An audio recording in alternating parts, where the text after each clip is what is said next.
Hola, ¿cómo están? En este video vamos a ver cómo surgen los números complejos, algunas ecuaciones que aparecieron durante la historia y un par de definiciones para poder trabajar en el trabajo práctico que vamos a hacer ahora y más adelante también. Por lo general, en la escuela primaria se estudian los números naturales. En la secundaria ya se le agregan los negativos, aparecen los números enteros también, aparecen los racionales también, en la primaria y en la secundaria. En la secundaria se amplía un poco más. Y en la secundaria también se estudian los números irracionales. Bueno, el conjunto de los naturales, de los enteros, de los racionales y de los irracionales se llama el conjunto de los números reales. Y luego al final, a veces en quinto año, se estudian los números complejos. ¿Por qué al final? Porque para definir los números complejos, nosotros tenemos que tener de antemano definidos los naturales, los enteros, los racionales, los irracionales y los reales. Al definir todos esos campos numéricos, nosotros podemos, los matemáticos utilizaron esos conceptos para definir los números complejos. Pero sin tantas definiciones, si uno se enfrenta a una ecuación cuadrática de este tipo o de este tipo que está completa, si uno la quiere resolver y todavía no conoce los números complejos, ¿qué es lo que hace? Hallar el valor de x. Tendríamos lo siguiente: raíz cuadrada de menos 4. Y si yo quiero resolver esta ecuación, utilizamos la fórmula que algunos la llaman cuadrática, otros la llaman resolvente. Lo cierto es que tenemos que aplicar esta formulita: menos b más menos raíz cuadrada de b al cuadrado menos 4 por a, que es 1, y por c, sobre 2 por a. ¿Y qué va a pasar acá? Voy a tener menos 2 más menos, acá tendría 4, pero acá tendría menos 2 por 4, 8. También tendría menos 4 sobre 2 por a, que es 2. Bien, lo cierto es que con los números reales yo no puedo resolver ni esta ecuación ni esta que está acá. No puedo resolver esta raíz y esta raíz. ¿Por qué? Porque no existe ningún número que elevado al cuadrado me dé un número negativo. Hubiese sido distinto si yo tenía menos 4 acá. Si yo hubiese tenido menos 4, acá tendría 4 positivo. La raíz de 4, raíz cuadrada de 4 es 2, porque 2 por 2 es 4. Pero si yo hago 2 por 2 es 4, o hago menos 2 por menos 2 es 4. Por lo tanto, ningún número multiplicado por sí mismo me da un número negativo. Por eso este no tiene solución y esta tampoco. Lo que nosotros hacemos cuando graficamos parábolas, tenemos ecuaciones de segundo grado y graficamos parábolas y aparecen estas ecuaciones, simplemente sabemos que no corta el eje X.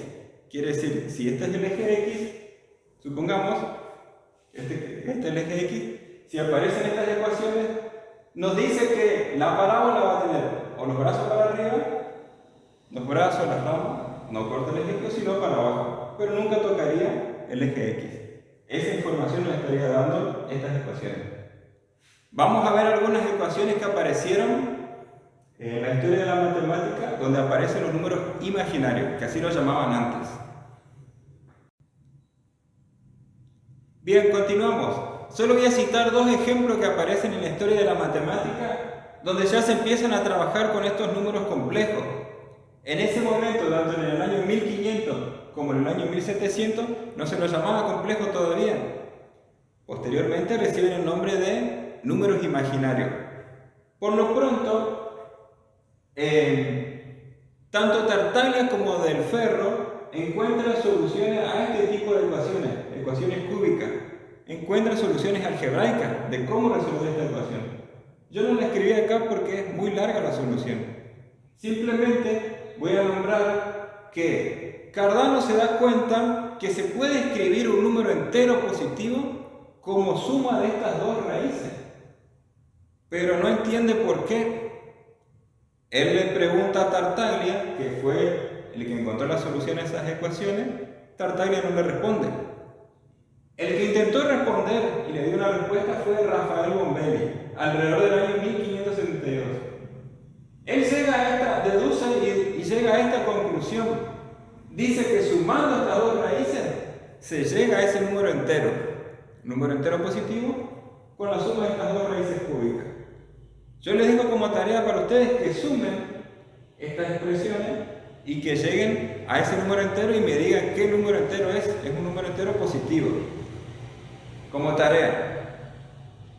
Más adelante, en Alemania, Leibniz, alrededor del año 1700, llega a esta igualdad, una igualdad aritmética, puramente aritmética. Él deduce que la raíz cuadrada de 6 es igual a esta expresión. Fíjense que la raíz es 2, y el radical es un número negativo. Acá también es negativo, fíjense, raíz cuadrada con número negativo. Bueno, traten de desarrollar esta expresión y demuestren también que esto es correcto, lo desarrollan con números obviamente, y ustedes también sumen estas raíces y van a ver que se llega a un número entero. Bueno, estos fueron solamente el principio. Más adelante siguió trabajando Euler y Gauss, entre otros matemáticos. Bueno, entonces como tarea les dejo estas dos ecuaciones, estas dos igualdades, para que deduzcan qué número entero se llega sumando estas dos raíces y si esta igualdad se la puede verificar, cómo se la verifica y desarrollenla. Ahora vamos a ver cómo se definen los números complejos. Bien, continuamos. Nosotros los números complejos, en primer lugar, lo vamos a definir como un par ordenado de números reales. En símbolo tendríamos, vamos a la letra C, para el conjunto de los complejos, tenemos el par ordenado AB, tanto la primera componente como la segunda componente pertenecen al conjunto de los números reales. También nos podemos escribir que los complejos son igual al conjunto R por R. Quiere decir que se encuentran en el plano de los reales. En el eje cartesiano, el plano, la ordenada y la abscisa forman el conjunto R por R. Entonces todos los números complejos nosotros los vamos a encontrar en el plano. Con la diferencia que ahora a la primera componente nosotros la vamos a llamar componente real y a la segunda componente imaginaria. Supongamos que yo designo con Z a un número complejo. Supongamos que tengo la primera componente 2 y la segunda componente 3. Bueno, vamos a llamar a la primera componente real, va a estar sobre el eje, que es de las X, que ahora lo vamos a llamar eje real, y a la segunda componente la vamos a llamar componente imaginaria. El 3 va a estar ubicado sobre el eje que era de las Y, ahora va a ser, el eje vertical va a ser el imaginario. ¿Cómo lo representamos? Tenemos 2, nuestra componente real, y 3, nuestra componente imaginaria. Entonces, marcamos 2 unidades, va a ser un punto en el plano, 2, 3, para arriba, y acá estaría mi complejo Z. También se lo representa con un vector. Ese vector tiene origen, en el origen de las coordenadas, y llega hasta el punto del plano 2, 3, que ahora es un número complejo. Entonces acá tendremos el vector Z. Bien, entonces en primer lugar nosotros vamos a hacer eso. Lo vamos a definir a los números complejos como un par ordenado de números reales. La primera componente la vamos a llamar componente real y la segunda componente imaginaria. Más adelante vamos a ver la forma binómica. Para ver la forma binómica vamos a definir qué es la unidad imaginaria y también lo vamos a representar en el plano y vamos a empezar a ver las operaciones, la suma, la multiplicación y otras operaciones más. Y más adelante lo vamos a representar también en forma trigonométrica.